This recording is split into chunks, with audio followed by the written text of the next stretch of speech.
Ayan, good afternoon mga kababayan, maayong adlaw po sa inyong tanan. So, dito tayo ngayon sa ginawa nating project dito sa Pagadian City. So, malapit na pong matapos yung plastering sa loob. So, hindi tayo nakapag-plaster ngayon gawa ng ginawa ko yung gutter. So, iba yung gutter nila dito kasi nasasanay po sila na gumamit sila ng dito yung fascia board o yung fascia cover. So para sa akin kasi yun, double gasto yun. Sige, kailangan mo pang bumili ng fascia cover nun. So kaya yung nila dito, iba yung design ng kanilang kisame. Kisame yung gutter. So pakita ko sa inyo mga babayan yung gutter nila.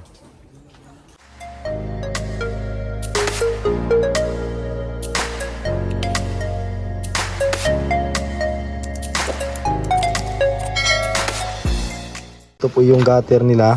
Ayan. So yung baitang nito is nakaslanting, hindi katulad dito. Kasi kadalasan ng Banawi type na nabibili namin doon, yung mga kinakabit ko ay hindi ganito yung pagkayupi. So dapat pantay sana to dito, pailalim. So iba, at saka dito walang paliko na parang liter L na pag ganito. Sana may sa mga kinakabit ko kasi ng mga gutter ay mayroong dito yung ayupi na pailalim para mapasok siya doon sa gilid ng ating tawag doon yung ating siporlis na ginawang pasya. So yan po yung nakabit naming klaseng gutter kanina. So yan. So sa gutter naman, yan na po yung gutter. So gamit natin dyan is rivet. So yan. So yun po yung gutter nya. So maglalagay na lang kami ng angle dyan, kulay white, para maganda sa tingnan. Kasi pag naglagay dyan, may mga makikita dyan na hindi perfect. So dito ay lapat na lapat. So lapat na lapat po siya. So lalagyan natin yan ng angle para silbi design na po niya. At maganda naman tingnan. Pinakita ko kanina kay sir na lagyan na lang. So maganda man siya tingnan kung may white sa dyan sa baba. So dito din natapos na namin dito na side. So yun, natapos na dyan na side. So kunti na to, baka bukas matatapos na po ito. Matapos na po itong magatiran lahat. So dito pahuli na lang to kasi special po yan.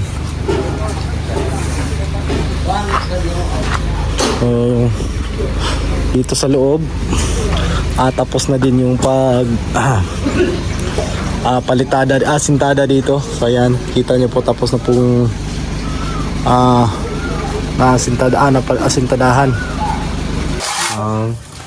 Si Jason in town. So dito pakita natin dito yung mga dito tapos na. Ito po yung ginawa ko kahapon. Ayan. At itong kanto dito. So ayan, tapos na nagkantuhan.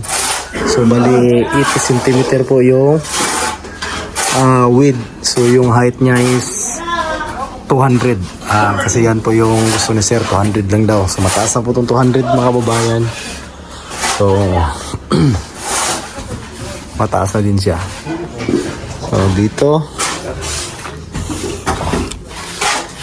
ayan, at natapos na din dito sa loob ng CR. Tapos na din na palitadahan. Ayan. At may mga abang na po ng ito para sa laboratory. Kasi dito nilagay ni sir. Kasi sa plano, dito yan. Dito sana nakalagay yan. Yung laboratory. So, ilipat dito. Kasi dyan yung lagay yung CR bowl. Tapos doon ang shower. So dito dito po yung liguan nila. So may drainage na po dito. Yan yung floor drain. So tapos na po ito dito na anuhan na palitadahan ni Gino. So ang kulang na lang dito is yung kanto. Yung mga kanto na lang, huli na lang yung mga kanto. So Abang-abang mga guys. so yun, nalagyan na din ng tubular. So yun ang sabi ko dati na malagyan siya. So kita nyo po yung tubular na yan. So yan po yung silbi humahawak ng ating mga CHB doon sa itaas, at yung mga vertical ay winilding dyan sa tubular na 2x4. So kagaya doon nalagyan na din. So ayan. So ito na lang po yung pagkatapos doon, ito ang susunod ni Gino na gagawin. So ito yung susunod niya na papalitadahan. So bali dito tapos na din. Ayan. Tapos na po ito dito. Halos tapos na po yung mga palitada dito sa wuling. So ito mga hindi masyado mataas. So ang mga malalaki pa lang dito yung matataas na pagpapalitadahan ito. So dito sana ako ngayon, kaso nga ako pa yung gumawa doon sa gutter. So ito sana yung gagawin ko, tapos na sana ito ngayon, kaso hindi tayo nakapagpalitada. So bukas na lang. So bukas na po ako mga dito papalitada. So yan. So dito tapos na rin kong kantuhan. So ito na po yung mga dowels para sa ito po ay para sa natin, sa kitchen o lababo. So ito na lang po, at sa labas inumpisahan na ng aking kapatid. Umpisahan na po yung pagpapalitada doon. Kita natin doon sa labas. Pagkatapos ito, pagkatapos ng mga gutter na to, susunod na natin yung pagdingding, at para magawa na din tong dito sa terrace. Para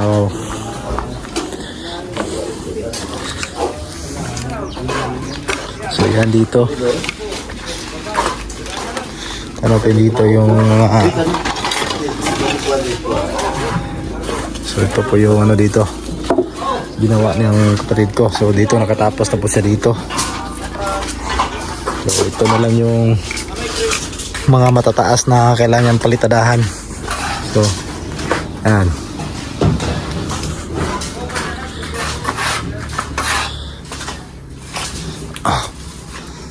So pahuli na lang yung mga kantuhan ng bintana.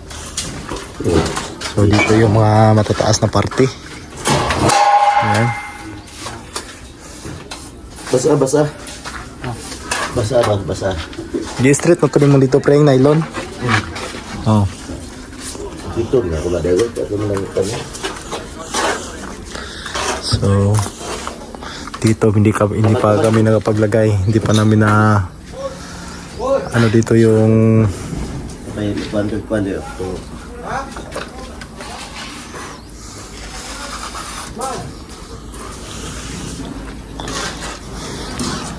so dito sa likod, ito po yung likod ng bahay. So dami nila dito. Balde. Prutas niyog. Niyog at saka may saging. Ayan napaka laki na ng bunga. Ang tawag dito bulig, yung tawag namin sa amin dito. So ayan, mga ilang piraso, ilang sipi ba yan? Isa, ayan about, iwan ko lang kung anong saging to. So sayang yung lubi. Ito po yung dala namin. Buhay na buhay pa siguro to. Ayan ito po yung tawag, dwarf. Sobrang init kasi dito. So ayan po yung likod ng bahay. So dito yung mga matataas na pag tawag doon, mataas na papalitadahan. So yung mga ulam namin dito, ayan, mga tangkong. Dito kami kumuha ng mga pang ulam namin. So may mga tangkong dito. So ayan, may mga tangkong. So dyan kami kumuha. So yan po yung ito pong sa likod. So napakataas dito sa likod. Ayan.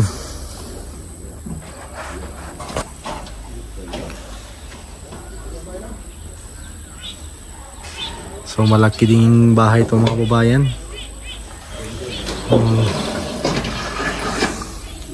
Dito yung namin, pinakamalaking papalitadahan. So madali lang po to. Sa mga 3 mason dito, siguro mga 1 araw lang siguro yan.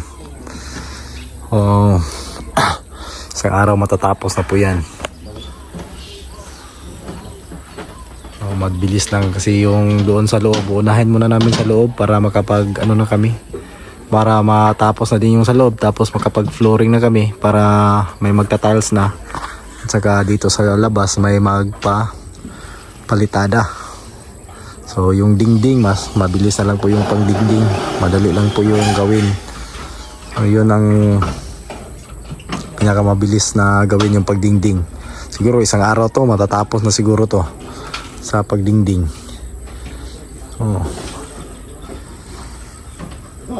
Grabe yung dito, mataas siya, parang 2 story na. Pag dito ka sa likod, ayan galing dyan sa may biga na yan, yan po yung flooring, yung pinakatap ng biga.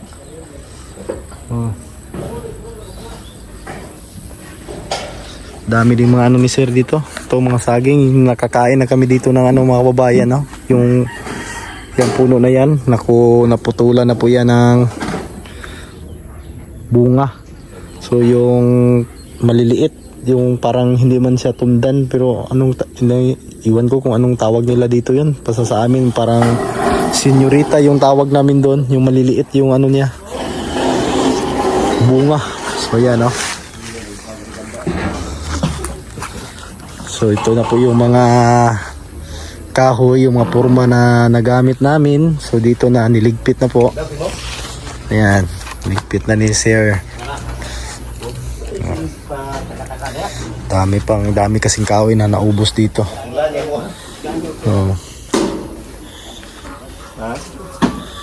At nandyan pa yung iba.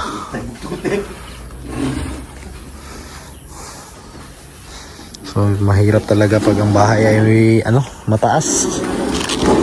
Mahirap talaga, iba talaga pag ang bahay ay patag lang, madali talagang gawin. So, pag ganito talaga ay medyo tayo dito. Talagang mahirap kasi mataas. So hindi tayo makagalaw ng maayos, lalo na nasa itaas ka, kasi dubli ingat. Pag nahulog ka dyan, siguradong may paglalagyan. Kaya talaga, so double ingat talaga para maiwasan yung disgrasya. Yan.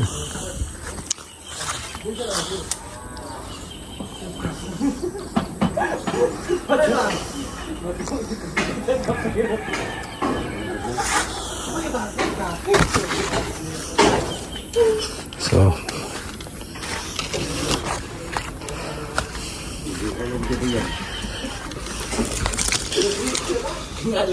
tayo balik tayo dito.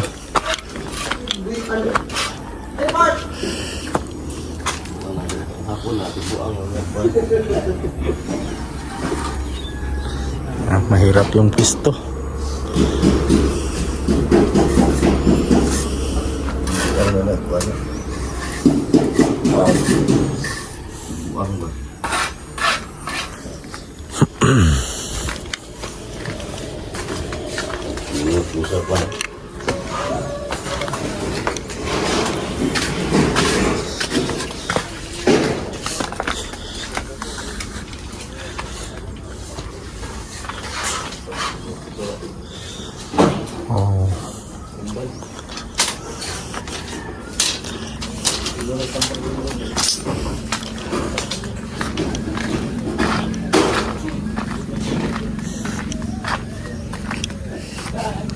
Muna? Wala pa nataod? Aw.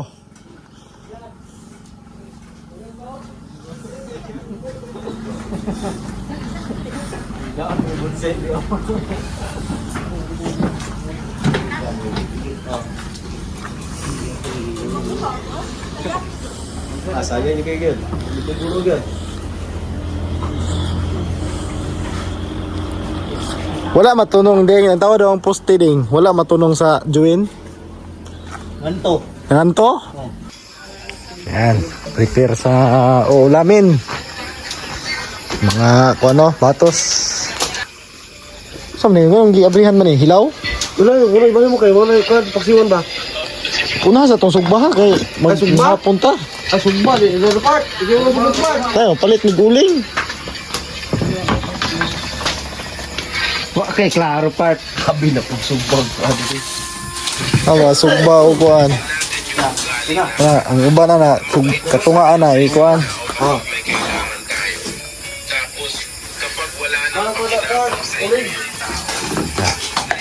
Loh.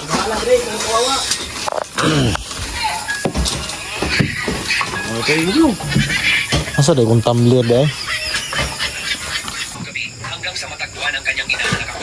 Naira, kaya isa rapitas. Tunga lang ba? Buron na na, pika na na, pwede rin ginagdilin mo pikasan. Kaya na naghasang siguro. Uy. Kaya naghasang eh. Ano ka ka? Balik. Yan. Dito. Sadog, mau ka. Yan. Ano yung sugmo Jong? Saan mo Jong? Mo ni mo, galkan siya? Siap.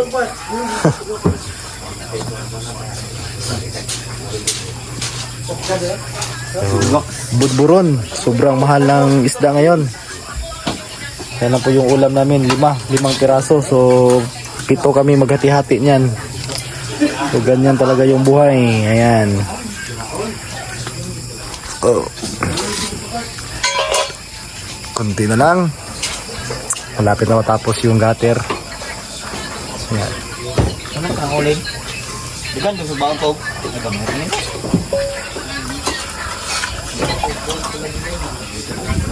Hai.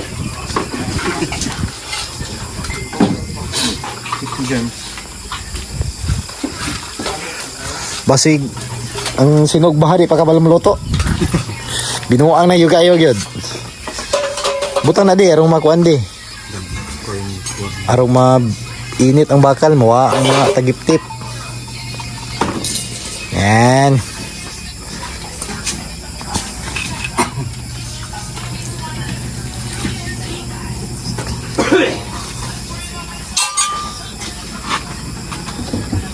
Para mailaw-ilaw.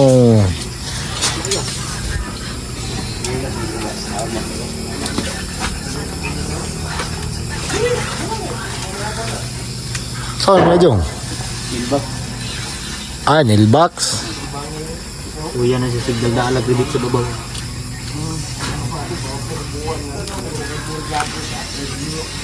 Oy kan. Hina yung Katong PVC mong ikuan. bonding bits no. Kita mo sila banako nito god. Ada penakon to day. Dako. Dang mukoy ko kita. Tung ako dito. Sa dako. Sige, ilunod na na. Ha? Kabon. Awan. Kumpita ito ba? Tinawag mo to. Manakon mo to. Andalubog ba to? Masay color. Ilham na madakon tag-as man na niya na may As daw kayo. itom-itom og color napoy katong murag haluan og color. Abu-abuhon. Bato ganun lang yung ibalikan mo sila. Bida Ah. sa kuan. Banakon to sa sukol. Nga, dagan-dagan pa sila ay layo isla daganan. Bato na pag sumida sila, area lang dyan ba? Di ka mo dagan na ng banakon, patay ka mapaka na na.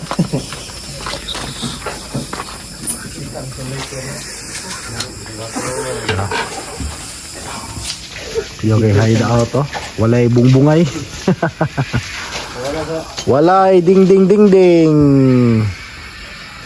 Yan. So, kunting ano na lang to.